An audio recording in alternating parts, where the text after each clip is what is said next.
പിതാവിനും പുത്രനും പരിശുദ്ധാത്മാവിനും സ്തുതി. ദൈവം നിങ്ങളെ സമൃദ്ധിയായി അനുഗ്രഹിക്കട്ടെ. ആമേൻ. നിങ്ങളുടെ പ്രാർത്ഥനയ്ക്ക് നന്ദി.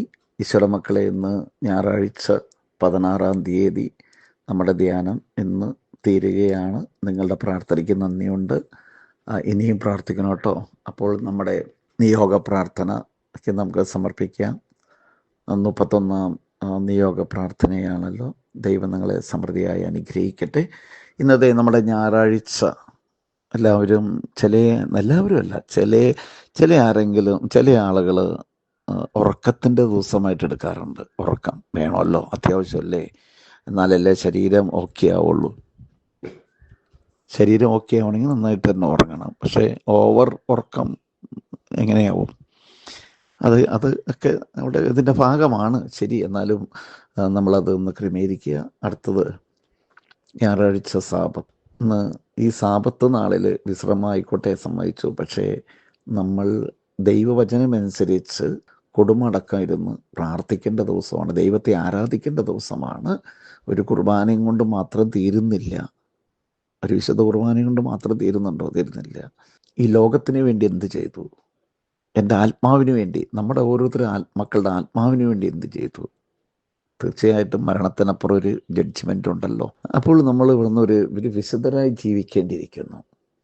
അപ്പോൾ സ്നേഹമുള്ളവരെ, ഇന്ന് നമ്മൾ ആരാധിക്കുന്നതിന് മുമ്പ് ഞാൻ എപ്രകാരമാണ് എൻ്റെ ജീവിതം? എൻ്റെ ജീവിതത്തിൽ ഞാൻ പാപം ചെയ്യാൻ പോകുമ്പോൾ എന്നെ നിയന്ത്രിക്കുന്ന ഒരു ശക്തി എന്നിലുണ്ടോ? മക്കളെ, ഞാൻ വർഷങ്ങൾക്ക് മുമ്പ്, കുറേ കൊല്ലം മുമ്പ്, ഏകദേശം ഒരു 38 വർഷമായല്ലേ, ഒരു 38 വർഷം മുമ്പ് സിഗരറ്റ് വലിക്കുമായിരുന്നു. അത് നിർബന്ധമായിരുന്നു. വെറുതെ പഠിച്ചു വെച്ചതാ. എല്ലാവരും പറയാറില്ലേ, ലഹരി ഉപയോഗിക്കുന്ന അറിഞ്ഞിരിക്കാൻ വേണ്ടി. അങ്ങനത്തെ ഒരു വിഡ്ഢിത്തം ഞാനും കാണിച്ചു. പക്ഷെ അത് ആദ്യത്തെ ധ്യാനത്തോടു കൂടി തന്നെ പിന്നെ സിഗരറ്റ് എന്ന് പറയുന്ന സംഭവം ചിന്തിക്കാൻ പറ്റില്ല. പറ്റില്ല, മണം. അപ്പോൾ സ്നേഹമുള്ളവരെ, ഇന്നത്തെ ദിവസം നമ്മൾ അനേകം മക്കളുടെ പാവങ്ങളുണ്ട്. പാപപരിഹാരത്തിന് വേണ്ടി, അവർക്ക് വേണ്ടി നമ്മൾ ഒന്ന് മുട്ടുകുത്താൻ പറ്റുമോ? ഈ തപസ് കാലഘട്ടത്തിൽ അനേകം മക്കളുടെ മാനസാന്തരത്തിന്, മദ്യപാനായിരിക്കാം, പുകവലിയായിരിക്കാം, ലഹരി ആയിരിക്കാം, MDMA ആയിരിക്കാം, അല്ലെങ്കിൽ ജഡീകതയായിരിക്കാം. നമുക്കറിയാമല്ലേ, ലോകത്ത് ശരിയല്ല എന്ന്. എത്രയോ നമ്മുടെ കുഞ്ഞുങ്ങൾ, നമ്മുടെ അല്ലെങ്കിൽ നമ്മുടെ അയൽവാസിയുടെ, നമ്മുടെ ബന്ധുക്കളുടെ, നമ്മുടെ തന്നെയല്ലേ, ദൈവത്തിൻ്റെ മക്കളല്ലേ പരാജയപ്പെട്ടു പോകുന്നത്. ടെൻഷൻ വരുമ്പോൾ, നിരാശ വരുമ്പോൾ ചെയ്ത് അവർ നശിച്ചു പോകുന്നതാണ്. പാവങ്ങളുടെ മാനസാന്തരത്തിന് വേണ്ടി നമുക്ക് പ്രാർത്ഥിക്കാം. പരിശുദ്ധ ദൈവമാതാവ് എവിടെ പ്രത്യക്ഷപ്പെട്ടാലും പാവികളുടെ മാനസാന്തരത്തിനും വൈദികർക്കും വേണ്ടി പ്രാർത്ഥിക്കാനാണ് അധികമായിട്ട് പറയുന്നത്. അപ്പോൾ നമുക്ക് പാവികളുടെ മാനസാന്തരത്തിന് വേണ്ടി പ്രാർത്ഥിക്കാം. എല്ലാ വൈദികരെ സമർപ്പിച്ച് പ്രാർത്ഥിക്കാം. നമ്മുടെ നിയോഗങ്ങളൊക്കെ ഒന്ന് മാതാവ് വഴി ഈശോയ്ക്ക് സമർപ്പിച്ചേ. ദൈവത്തിന് നമുക്ക് അസാധ്യമായത് ദൈവത്തിന് സാധ്യമാണ് മക്കളെ. നമുക്ക് ദൈവത്തിന് സമർപ്പിക്കാം വിശ്വാസത്തോടെ. ഓക്കെ, നമുക്ക് ഒരു വിശുദ്ധരായി മാറാൻ വേണ്ടി നമുക്കൊന്ന് പരിശ്രമിക്കാം. വിശുദ്ധരായി മാറുവാൻ, ഒരു വിശുദ്ധ ജീവിതം കാഴ്ചവെക്കാൻ സാധിക്കും മക്കളെ.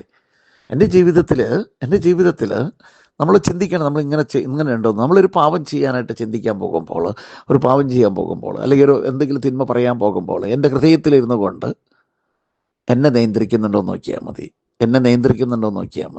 എങ്ങനെ നിയന്ത്രണം?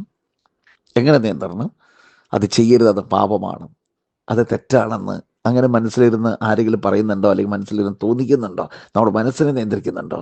യെസ്. പൗലോസ് അപ്പോസ്തലൻ പറയുന്നത്, ദൈവാത്മാവിനെ നയിക്കപ്പെടുന്നവരെല്ലാം ദൈവത്തിൻ്റെ പുത്രിമാരുമാണെന്ന്. നമുക്കതിലേക്ക് തിരിച്ചു വരാം. നമുക്ക് അനുദപിച്ച പാപങ്ങളോർത്ത് കണ്ണീരോടെ പൊട്ടിക്കരഞ്ഞ് പ്രാർത്ഥിക്കുമ്പോൾ തീർച്ചയായിട്ടും അവൻ നമുക്ക് സമീപസ്ഥനാണ് മക്കളെ.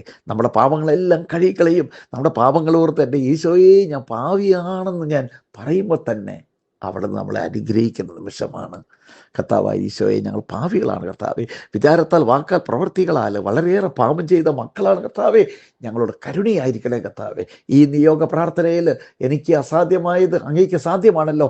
ആ നിയോഗം ഞാൻ സമർപ്പിക്കുന്നു കർത്താവേ. യേശുവിൻ്റെ തിരുരക്തത്താൽ ഞങ്ങളുടെ പാപങ്ങൾ കഴുകി ശുദ്ധീകരിക്കണമേ എന്ന് ഞാൻ പ്രാർത്ഥിക്കുന്നു. യേശുവെ, എന്നെ അനുഗ്രഹിക്കണമേ കർത്താവേ. വേദനിക്കുന്ന മക്കളെ സമർപ്പിക്കുന്നു കർത്താവേ. കൃഷി ചെയ്തിട്ട് പരാജയമുള്ള മക്കളുടെ പരാജയം മാറ്റി ഒരു അനുഗ്രഹം നൽകണമേ കർത്താവേ. കർത്താവെ. തൊഴിൽ ചെയ്തിട്ട് ശമ്പളം കൊടുക്കാതിരിക്കുന്നു, അവർക്ക് തൊഴിലിന് ശമ്പളം കൊടുക്കണമേ കർത്താവെ. കൂലി കിട്ടട്ടെ കർത്താവെ. കൂലിപ്പണിയില്ലാത്ത അവസ്ഥ, അവർക്ക് പണി കൊടുത്ത് അനുഗ്രഹിക്കണം കർത്താവെ. വാഹനങ്ങൾ, നിത്യവിധത്തിന് വേണ്ടി കിടക്കുന്ന വാഹനങ്ങൾ, ഒരു ഓട്ടോ ഇല്ലാതെ കഴിയുന്ന മക്കൾക്ക് ഓട്ടം കൊടുത്ത് അനുഗ്രഹിക്കണമേ കർത്താവെ. ദൈവമേ, കടലിൽ അനുഗ്രഹിക്കണം കർത്താവെ. കർത്താവെ, നല്ല കൃഷികളെ അനുഗ്രഹിക്കണേ കർത്താവെ. എല്ലാ തടസ്സങ്ങളും മാറ്റേ. മക്കളില്ലാത്ത മക്കൾക്ക് കുഞ്ഞുങ്ങളെ കൊടുത്ത് അനുഗ്രഹിക്കണമേ കർത്താവെ. രോഗപീഠയിലായിരിക്കുന്നവരുടെ രോഗം മാറ്റിക്കളയണേ കർത്താവെ. ഇവരുടെ ആവശ്യം എന്താണോ അതെല്ലാം നടത്തി കൊടുക്കണം. സൂചിച്ച മക്കളെ ഹല്ലേലൂയ ഹല്ലേലൂയ ഹല്ലേലൂയ. യേശുവേ നന്ദി. സ്തുതിക്ക് യേശുവിൻ്റെ തിരുരക്തം. യേശുവേ നന്ദി നന്ദി നന്ദി നന്ദി നന്ദി. Hallelujah hallelujah. ദൈവം സമൃദ്ധിയായി അനുഗ്രഹിക്കട്ടെ. യേശുവിൻ്റെ തിരുരക്തം ഒരു പെരുമഴ പോലെ ഒഴുകട്ടെ. യേശുവിൻ്റെ രക്തം ഒഴുകട്ടെ. യേശുവിൻ്റെ രക്തം ഒഴുകട്ടെ. കഴുകണമേ കർത്താവേ, കഴുകണമേ കർത്താവേ, കഴുകണമേ കർത്താവേ, കഴുകണമേ. കഴുകണമേ കഴുകണമേ. പഠിക്ക്. കഴുകണമേ കഴുകണമേ കഴുകണമേ ഈശോ, കഴുകണമേ. തിരുരക്തത്താൽ ഞങ്ങളെ കഴുകണമേ. പരിശുദ്ധ പരമാദിവേകാരണ ഈശോയ്ക്ക് എന്നേരവും ആരാധനയും സ്തുതിയും വീഴ്ചയും ഉണ്ടായിരിക്കട്ടെ. സകല മക്കളെയും ദൈവമേ അങ്ങ് ആശീർവദിച്ച് അനുഗ്രഹിക്കണമേ. നിത്യം പിതാവിനും പുത്രനും പരിശുദ്ധാത്മാവിനും സ്തുതി. ആമേൻ. സന്തോഷത്തോടെ ഇരിക്കട്ടെ. ദൈവം നിങ്ങളെല്ലാവരെയും അനുഗ്രഹിച്ചിട്ടുണ്ട് കേട്ടോ. പ്രാർത്ഥിക്കാം കേട്ടോ.